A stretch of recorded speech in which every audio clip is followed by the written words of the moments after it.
everybody, welcome to the Art Workshop. I'm your host, Christopher Epling. Thanks so much for tuning in. We really appreciate you being a participant in the workshop.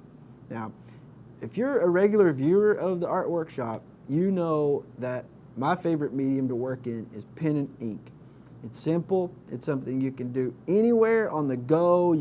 It's just manageable. Now, when I first started out working with pen and ink, really basic stuff. I bought a felt pen, I bought a ballpoint pen, like literally from the dollar store, right? Like a Sharpie. And that's what I worked with forever, for the longest time.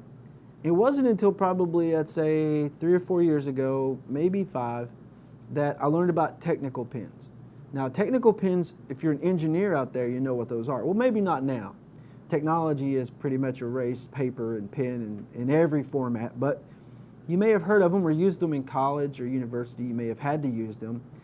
Paper and pen is just efficient. It goes back to early drawing. Some of the underground comic creators in the 1960s, early 70s used pen and ink and a photocopier, and that's how they communicated their ideas. Now, what I'd like to see happen is people do that again. Whenever I go talk to students, I always mention that you can create your own your own little zine or mini comic and share that with your friends or even your community or even the region, the world. Who knows, right? But pen and ink, though, is absolutely my favorite. And there's a good chance that you at home probably have some of the things that I started out with, ballpoint pen and a felt pen. Now, the difference in those two is pretty self-explanatory. So you think of Sharpie, if it's fuzzy end on the end, that's a felt pen. If you look at it and you really can't see the tip very well, that's probably a ballpoint pen. If the plastic looks like it goes all the way to the edge of where the pen touches the paper, that's probably a ballpoint pen. In today's workshop, we're going to be working on technical pens, and we're going to be working on using the different ways technical pens are used to give effects of maybe real shape, contour lines, dimensions, and shading, those sorts of things on paper, okay? Now, that doesn't mean you need technical pens at home to participate. You don't. In fact, all you need, like I said, is a felt pen or a ballpoint pen, and you'll be able to play along really well right there at home. If you do decide to play along, we'd love to see what you create, and you can send that to eplingillustrations@gmail.com. And when you do, we're going to share that here on the show with the world, and the viewing audience can see exactly just how talented you are, right? So send those to me. We'd love to share those here on the show. So let's go ahead and get started. I'm going to show you first what I love to show every time. Begin with this, hands down, is my equipment. What am I using? Well, I'm going to tell you right now. What I'm using is a pencil. I'm also going to be using a set of these technical pens, which you do not need. It's not absolutely necessary that you use these pens, but if you end up using them, that's okay, that's great. Some of you at home may have them, may not. I'm also going to be using a variation of things like the felt pens. I do not have a ballpoint pen with me, but when I use a ballpoint pen, you can actually when you use a ballpoint pen, use it for the finer lines and you'll be okay. So here's what I'm using, plus an eraser. I mean, I have my eraser in a pen format, but this is an eraser. So that's all you need, pen, paper, pencil, and an eraser, and you can play along. Let's go ahead and get started. Now, as you know, springtime is a beautiful time of year. You go into fall, summer. Wait a minute, my seasons are backwards. You go into summer, then fall, and then of course winter comes, everything goes away.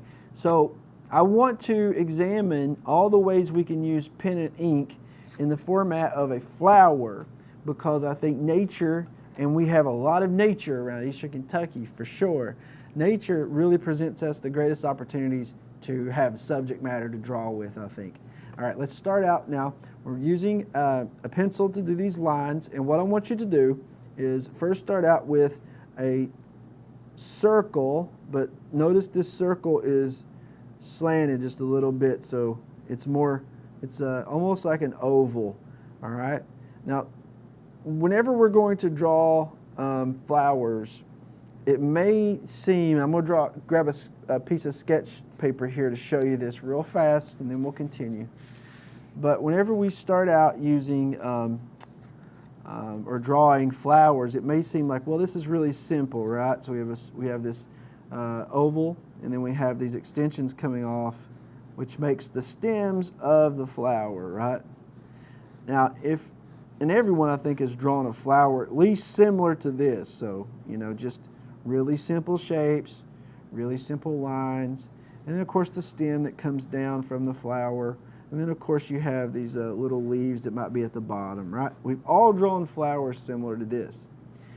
How this becomes a technical workshop video is, how do you use pen and ink to make this flower look as if it's really there, or at least, as close as we can with art, right?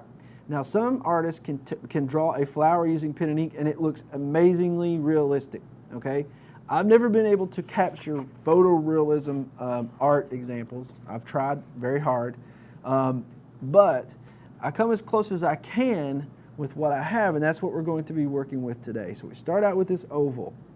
Now, just as though we went ahead earlier, pretend that we've already drawn these stems coming out, I want you to think about that, just what we looked at in your mind, but I want you to take a different approach with this, okay? Just don't draw all these little lines coming out just like we did earlier. I want you to think of it in terms of, this is a real flower, so some stems are broken, some stems are bent, some stems are, maybe more weathered than others, and that sort of thing. So let's start out at the top, and we're going to draw a line just coming out from the middle of the flower, right? Just a line. Now, once you've drawn that line, just as we've drawn the shapes before, okay, I want you to do the same, but I want you to take more time. Don't just start sketching really fast. Take some time in this, okay, and really try to get the different types of variations of these stems or petals as possible, okay? So this one comes out too, right? And maybe we'll bend this one a little bit like that. Okay, notice it's bent a little bit. This one's a little more straight. Okay, this one has a bend to it. Okay, this is what I want you to pay attention to. This one maybe comes out and bends this way. It's more rounded, a little bit rounded at the end. It comes back in. Now we're going to be drawing a lot of these, but we're going to draw some of these where maybe there's a petal that's missing, right? So we've got variation of petals. They're all just not these shapes sticking off of an oval. And we want to do this because this prepares us to really get in there and create some interesting looking features using pen and ink, okay? So I'm taking my time. Some of these petals are longer than others, some are shorter, and we're just going to try to get a variation of different types of shapes here and different types of looks to our petals as we can. All right, so I'm going to continue at the bottom now. This one, maybe draw a little more jagged. This one here bending off of this one, maybe connecting or overlapping with another one. All right, so we're going to continue. Now down here, we may be missing a couple of them actually, so maybe coming out all the way out to here with this one. Picking back up here. And you can see now how we have a whole variation of these petals. Some of these look like they belong. Some of them look bent like maybe they don't belong. I want to extend this one out just a little bit more. I'm using my eraser now just to make sure this one is where I want it to be, okay? Now the difference between maybe using watercolor, as we've done before in the show, and using pencil and pen and ink is that we have a really great opportunity later to correct our mistakes just by erasing. So that's something that I really like about pen and ink, because what we're going to be doing is we're going to be drawing as we're drawing now. Then we're going to be inking all of this, and then after we ink it, we're going to erase all those pencil lines so it looks as if we sat down and just started drawing with pen and ink. Okay, that's the goal. Down below here, we have a flower. Now the petals come out just like the previous one, but with this one, I want to draw a little more variation in the petal shapes. Some of these petals are sticking behind others, okay? because not all flowers look like the stereotypical cartoon type flower, right? They're different features and aspects to a flower depending on a lot of different things, like where it is growing in the wild. Is it receiving the amount of sun that it needs to grow and fully develop? Maybe. Is the soil, the nutrients in the soil there for it to grow? All these things really impact the life and growth of a flower. So we don't just want to draw all these shapes and say, well, there we go, we have this perfectly formed flower. Now, the stem is going to extend downward like this. So the stems actually come together, so this flower actually, or two flowers, are on one stem, okay? The stem comes down, and we could continue going down with that, but we just need a little bit to show the stem, because the real feature that we want to focus on is going to be this leaf right here. And what I want you to do is just draw some jagged lines coming out from the bottom, and draw some lines coming up. Continue to draw the jagged shapes, because it's not perfect symmetry. And that's one thing actually, and this may be completely off subject, but whenever let's say archaeologists look for different types of features in soil that will tell them where maybe a culture has been or a civilization has existed, they look for variations of straight lines and angles that are perfectly aligned or something, because if it makes a square, or there's no perfect squares in nature that I know of. At least that's what History Channel told me, so I'm going to go with it. All right, so maybe at the top up here, let's put another leaf. Let's say a leaf is sticking up from this little piece that we can't see that's behind, coming up from the stem, and let's say it makes an additional leaf up here like this, okay? All right, now we have everything we need now to start inking. I'm going to start out inking with a felt pen. Now let me show you the difference here in the down at the bottom. I'll use this area. So this is and if you ever noticed on the tips of pens you have numbers sometimes with drawing pens. So this is a 0.7. So you can see how thick that is, right?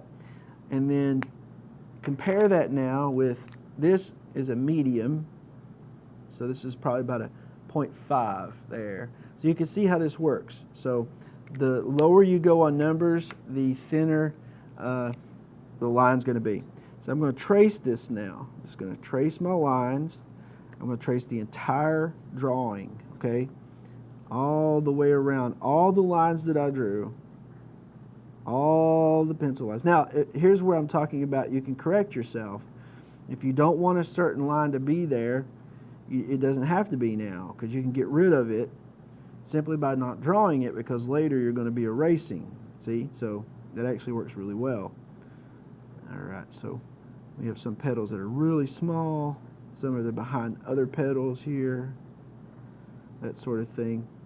This is where you get to really kind of craft the drawing and make adjustments, okay? This is a little bit different than, let's say, if you're working with watercolor, you go in and you have to, color between your pencil sketches.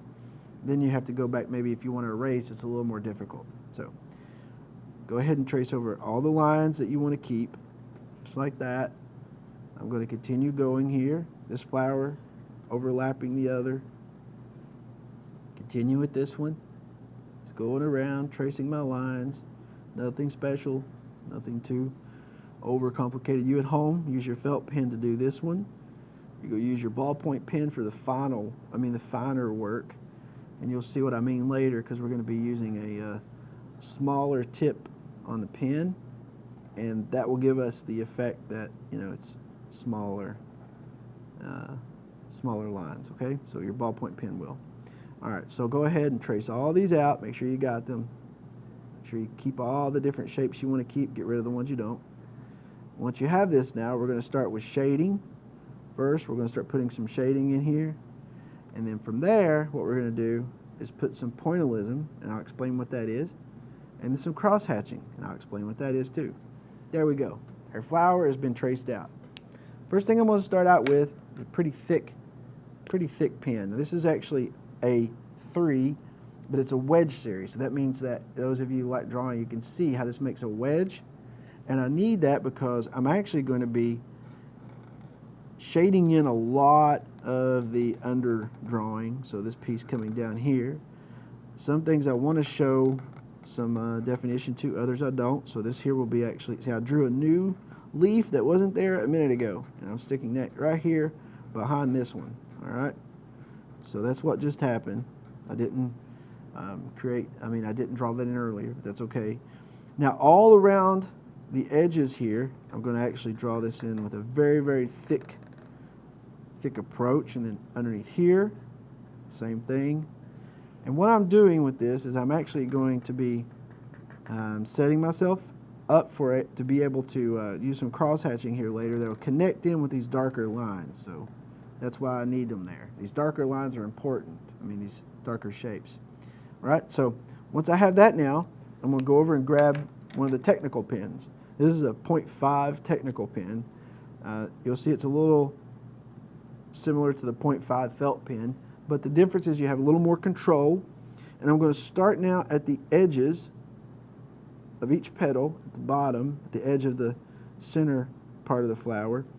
And I'm going to start drawing these lines coming outward from this area, okay? And I want this area to remain black, shaded in, all right? So this area is going to be shaded in. So I'm going to draw these, a few of these lines just coming out from the base of the flower here, base of the petal. I don't want to draw just, you know, a bunch of these lines, just keep going this one after another. I want to be sporadic because I'm actually going to go back again in a second and I'm going to do the same thing but with a thinner tip pencil, right? That's the goal.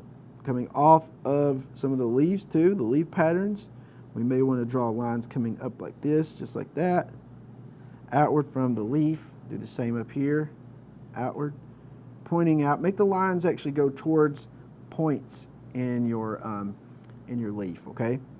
And we'll go in a little bit and actually go around and start to enhance this a little bit, right? So we want to make sure that we follow this in certain steps. We don't want to get too far ahead of ourselves. But coloring in all the areas that need to be colored in is very important first. All right, let's keep going now. I missed a little section right here. But let's keep going, drawing these lines extending out from the petals all around our flower. That's the first step. So you with a ballpoint pen or a fine tip felt pen can do this too. Nothing too complicated, nothing too major, just drawing some lines. There we go, out from the flower. Now, let's do a little more detail in the form of our 0.5 felt pen, okay? And you'll see now what's going to happen. I'm going to go in with the felt pen and actually color up into the petals some so that all of this area in between the petals that connect to the main part of the flower here is nice and solid when it comes to being colored in, see? Just making sure the base of it is where it needs to be. Now each petal should have lines extending outward, and by going in now and coloring at the base, I could say coloring, I say inking at the base, you're adding some definition into those petals. You're giving it the effect that it's extending off of something. It's not just floating out in nowhere, and that's really what helps to start to give some, you know, realistic type looks to the drawing. Now this isn't going to be photorealism, like I said. It's not, for surely not, but this helps to really see the difference between like a cartoon flower and a flower that, you know, you're taking a little more time in and making it kind of look a little more realistic. Some of these petals, if you're noticing, I'm going up on the outer edges a little ways. I do this because, you know, if there's a petal staying out on its own, I may want to put a little more definition in the line around it. What helps with that and why I do that is because you can see how this is a little lighter extending down towards this main part of the flower. Well, that helps to show things like light, and it gives a little bit of contrast to the other petals that maybe are a little higher up on the flower than, let's say, that one, okay?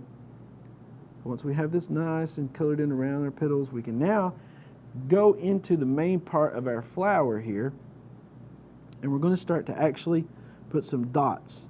Now those of you who know anything about art know what pointillism is. Pointillism is just little dots that you make with a medium. It can be with paint, it could be with all sorts of different types of mediums. But it's tons of tiny little dots. You make them over and over and over again. And once you put them all together in how you draw them, they should reflect definition or show light, contrast of light, shape, those sorts of things. And that's what we're hoping for. Now, I'm not going to continue going all the way around with this 0.5. It's a little thick.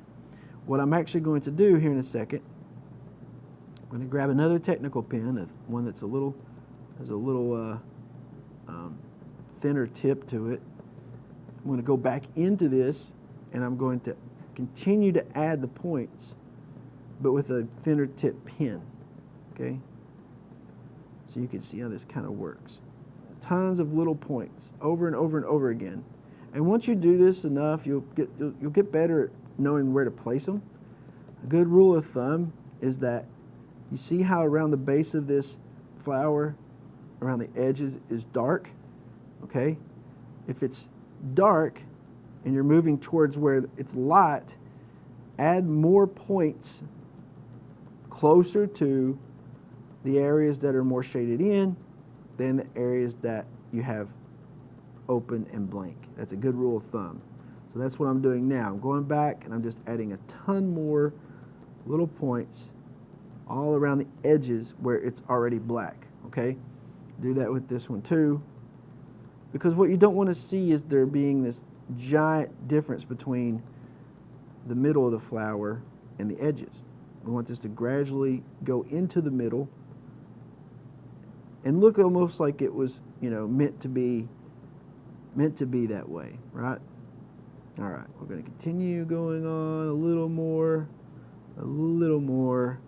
You could keep going all day doing this. I could anyway, but we're going to stop there. Now, I want to go now, and I'm going to grab a thinner tipped technical pen. This is a 0.3. I'll make a line over here to show you. It's considerably thinner, as you can see, right? Now with this one, I'm going to go in now and add even more dots. So you can barely see that, but once I add a few more, you'll be able to tell where they are, okay? Now this really helps. You wouldn't imagine just using a different point on a pen that you could actually go and start to see things like lighting, shading, all those sorts of things. But it does matter, and it does have an effect on the eye and how you see it. Even though if you were to zoom in very close with the camera and see hundreds, maybe thousands of these little dots eventually, once you work on it long enough, you wouldn't be able to tell that those dots all together would form anything to show lighting, or shape, but they do. When you stand back away from this at quite distance, you'll be able to tell more that, look, this is there's some light source there. The light, I can see where the light source could be in this drawing. So I'm just adding more points, continuing with the points over and over and over again. As long as you have, a couple pens that are one's thicker than the other, you can do this effect at home. It just takes a lot of dotting over and over and over again. And like I said, I could literally do this all day. I'm telling you, I could add dot after so many dots. Like if we weren't on a little bit of a time crunch with this, I would be so persistent with these dots, and that's something that I need to work on. I need to start, becoming a little more relaxed with it. But this helps me. The art workshop really helps me. Drawing along with you helps me a lot. I love to talk about art, and I love art in general. So this is really just a great opportunity, and I don't take it for granted. I really do appreciate the time we have together. And we have the dots that represent this lighting, and our petals look okay, but they're still a little bare. So still, with this thinner point now, I'm going to go out from the edges of the petals, going inward now towards the base. So see what I'm doing? Here's a little more shadow. Look at this petal. It's underneath this one a little bit. So I want to add maybe a little more lines around that area just to show that's behind that one. Over here, in towards the main part of the flower again, the bud, I guess, is what that would be. These are the petals in towards it. It's like that. You may want to add a few at the base of some of these. Now you don't want to just, like I said, you just don't want to go in and just put line after line like that yet, okay? That's not what we're wanting. We're wanting you to use, you know, some sporadic patterning with this, okay? We don't want it to be absolutely precise because, like I said, starting out, nothing in nature really is absolutely precise. If you get down and look at it close enough, you'll see that it's pretty random with all the different little patterns that is made. All right. Continue on like this, a little bit darker. This petal's underneath this petal that's above it. You have some more lines over here. This is underneath the other flower all together. So this is going to have a lot of lines. Now we're going to work on the other flower. We could imagine this one maybe is a little closer to the light source, so we may just put a fewer lines than we did with the flower at the bottom. Keep on going around. Make sure each petal gets a little bit of attention. Don't overlook one. It'll stick out a lot later. Of course, you can go back and fix it. Sometimes making mistakes is the best way of showing you what needs done. Making a mistake in terms of leaving something out. Now with ink, if you make a real bad mistake, luckily there's things you can do. White out is an option. All right, so we've drawn a little definition now in our petals. So let's go back to our flower for a second, or I'm sorry, our leaf. And what we're going to do now, remember those lines that you drew earlier? We're going to attach these lines with other smaller lines that are going to follow the shape of the lines you've drawn, if that makes sense. So these lines are drawn upward. So I'm going to make lines coming up, going like this in that direction, right? This line is pointing in this direction, so I'm going to draw some lines going out from it in that direction. So on and so forth. It's just continuing to add some definition to our drawing by using lines. That's what we're doing. Up here with this one as well. So this line's going in this direction, and it moves up this way. So you're just following it.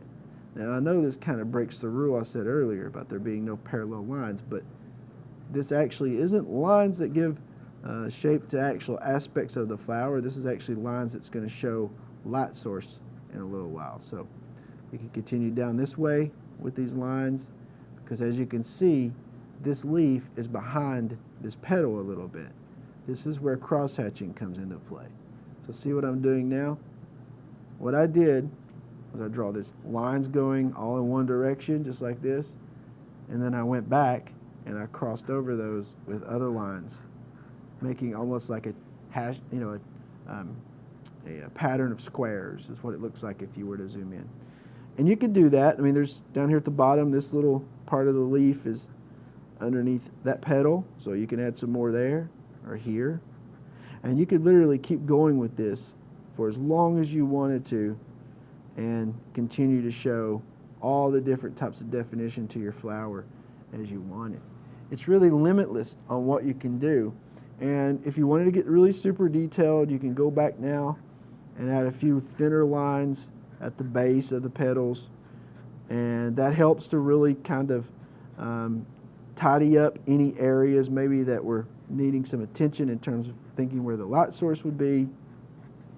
And really all this really boils down to is just making a series of lines. You've drawn circles, and then you've drawn petals, and now you're just putting some lines on it. And all those things together, you know, when you add them up together, and combine them together, gives the effect of these two flowers, which is, to me, is amazing. I mean, it started out with a blank piece of paper, right? There was nothing there. And then we started to work together just putting lines down. It's not like we're drawing, things from Pixar or Disney. These are simple little lines we're drawing. And yet it looks like a flower. I mean, that to me is one of the most amazing things about art. I love whenever you see something that looks as if it's one thing, but then if you get closer to it, it's something else. Optical illusions, those are always my favorite things to look at when it comes to like amusement parks or things like that. I love optical illusions for this very reason, because it gives you something to think about. Now, if we had time, and I wish we did, but if we had time, we could go back in with our maybe medium, and we could actually put a lot more detail inside of all of these different petals. Leaves. Like, we could continue just putting tons and tons and tons of detail in there, adding different shapes and contours and things to reflect lighting. And we could do that a little bit here. I'll show you kind of an example of what we would do. So I would add more black, right? So I'd go in with this thicker pen, and I'd continue to do the same thing I did earlier with cross-hatching, but this time with a thicker pen, just like we talked about earlier. I mean, all this really is a thick pen and a thin pen working together to create a really cool optical illusion that there's a flower here, when really all this is ink on paper, right? Now, this doesn't look like a photorealistic flower. I know that. I'm not trying to pass it as one, but it is neat how there was nothing here to begin with. Now there's something. I always find that to be so cool with art, right? So you can even put some, maybe a tip of a leaf here, just like sticking out like this from inside and behind the flower. Now you'd follow the same rules you followed earlier, the same rules we started out with anyway, bringing lines up to the tips, all directions like that. That's the first step we would take, obeying all those rules that we had earlier.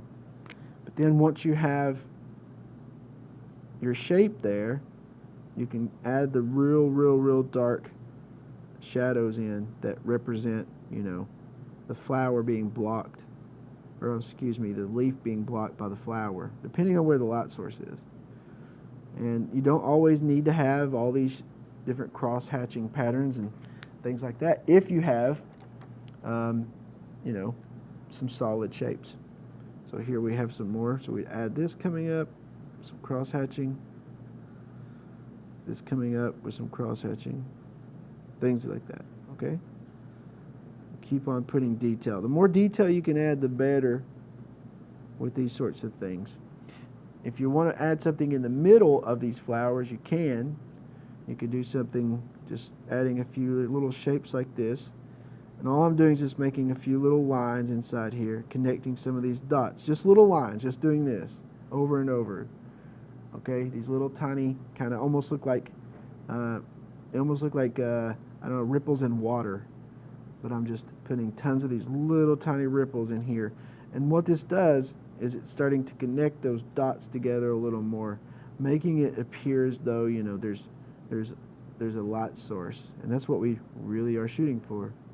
We talk a lot about light sources in the art workshop, but those are so important with art. A lot of times artists or young artists don't really see how important a light source is, or depicting a light source is when they're drawing.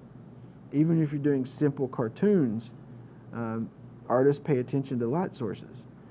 You can tell that by if you've ever looked closely at an animal's eye and you see, let's say, a cartoon version of an animal, the eyes are all darkened in except for that one white oval or that one white circle, and what that represents is a light source, right? There we go. I think we have a nice flower we can work with. You can continue, as I said, to put a little more definition. You can put some darkening around the edges of the petal even, which even adds to it a little more on some of them, not all of them, just a few, show deterioration. And then if you do that though, be sure and bring your lines in further, because you don't want to be left with just a one petal that has a black tip on it, right? Some may have black in one little area of the petal, and then the rest be white or light, There's tons of ways you can go about showing all these different types of aspects of just simple approaches to art, using simple techniques such as cross-hatching, pointillism, going back then and putting broad black shapes like this to show shadow. So here's one petal we forgot earlier. We need to continue to fill all this in. But after you do, though, you can step back and look at it, say to yourself, wow, I did this with just pen and ink on paper. Everyone should be able to follow along pretty well with this one, I think. Please do send in your artwork. We love to receive them. We have some right now that we haven't shown yet, but we will. We promise to get around to those. You can send those again to my email, personal email, at eplingillustrations@gmail.com, okay? And we'd love to show those here on the art workshop. Notice I didn't add any detail on the edges or the tips of the petals with this one in particular, because I think that since this particular petal's against all this very dark area, I don't think it's a good idea to add more detail. I think we just leave that as it is and move on with that one, okay? But you can, continue to do that with some of these other shapes and areas. Just be careful though, if you do start to color in the tip of one of the petals, if you leave any white like this sticking out on the edge, you're going to get a different effect than if you color it in. So if you color it in a lot, that's fine. But if you're going to just put a little bit of color, don't combine the two is what I'm trying to say. Don't put solid black and then leave a big white portion hanging out. Put some variation in there, like we said earlier, in nature it's all pretty chaotic in design, so be sure and reflect that with your work. Here's a petal again underneath this other one, so it may be darker here on the border. We'll call it the border than it would be if you were to go in closer, right? And out here too, a little bit of darkness out here too. So I don't know. There's tons of ways you can keep on going with this. You could, like I said, I could literally work on this all day long. I could work on this.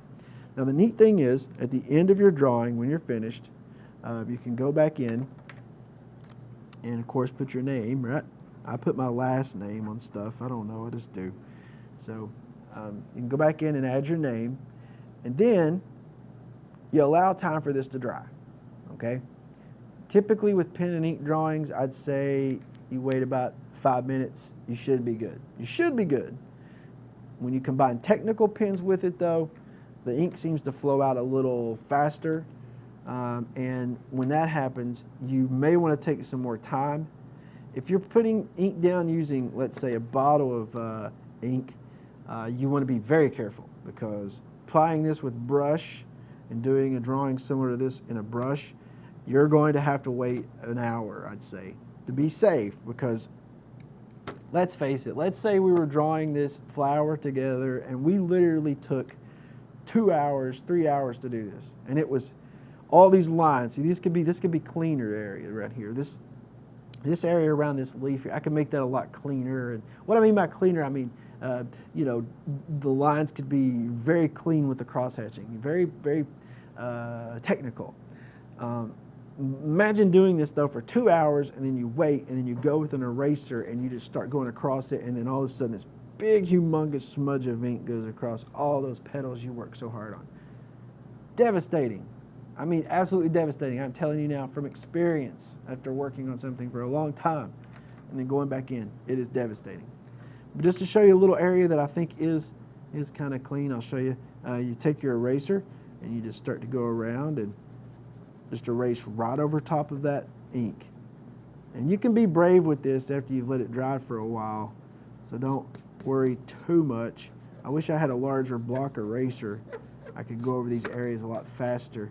But you can see how it starts to clean it up a little bit, and it looks a little better. And that's kind of what you want anyway, to have this all be nice and cleaned up.